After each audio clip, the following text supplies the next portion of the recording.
Ladies and gentlemen, welcome back to Let's Dev, where today we continue working on our last project ever before moving on to GameMaker 2.3. Now last time we began work on the enemy units for our game. Features for the enemy unit included knockback when hit by the player's bat, and simple pathfinding to avoid warp pads. A new lesson was also learned in regards to the handling of GameMaker's pathfinding algorithm. We managed to build a nice working product by the end of the session, one we continue to build on with today's plan. Today we'll work on the gameplay by focusing on the warp pads. We'll begin to flesh out how the enemies interact with the warp pads, which is going to be a lot more complicated than it seems. And we'll also focus on the gameplay itself in relation to our additions and tweaks, addressing any issues that pop up along the way. Sounds like a plan, so let's get to the coding.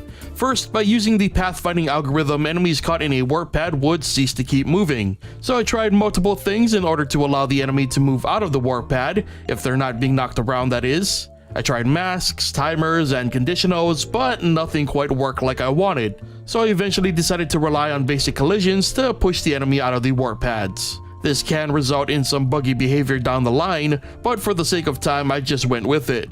Next, I moved the enemy's wall bounce collision code into a script so that I could apply the same bounce to the warp pads, to hopefully avoid the weird collision bugs I just mentioned.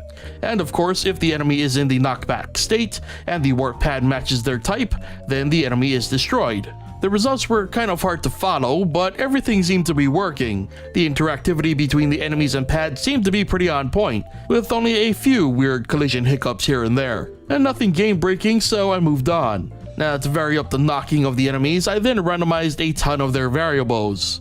These tweaks would allow for lighter and heavier reactions to being hit. And these tweaks definitely had the desired effect, with the enemies now varying in knockback speeds. It really added to the chaos in a satisfying way.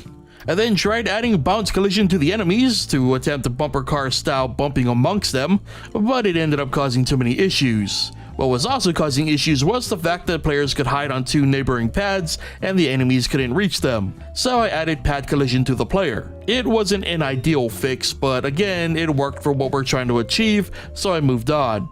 Next, I tweaked the bat and swing hitbox sizes to make hitting enemies easier. And with a bit of tweaking to the sizes and positioning, eventually things felt a lot more satisfying and less claustrophobic. At this point, our gameplay was pretty solid. Not ideal, with many compromises made, but still solid enough to be enjoyable and not completely broken. So it was time to start working on the quote-unquote gameplay loop.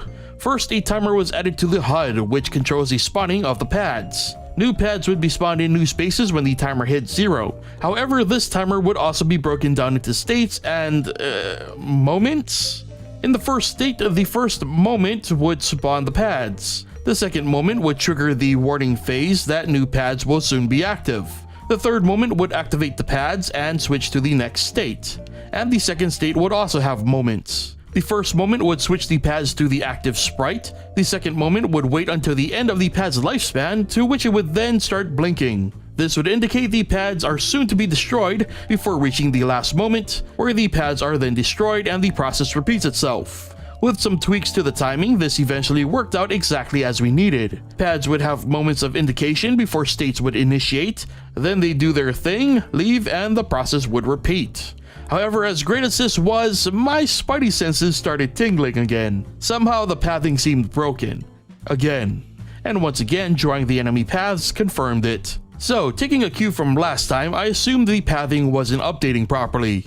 To fix this, I cleared the pathing grid every time the spawn code reset, which thankfully did in fact fix the issue. This meant anytime the paths were deleted, the pathing grid itself was also reset. Which makes sense in retrospect, but again, documentation doesn't mention this at all.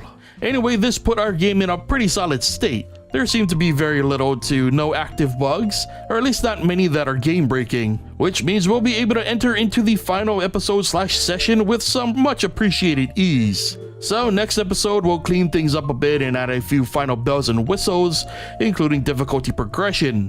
But for now, that brings us to the end of today's episode of Let's Dev. So remember to leave a like if you enjoyed the episode, subscribe and turn on notifications if you haven't already, and leave your thoughts on our progress in the comments. Thank you so much for watching, and I'll see you guys next time.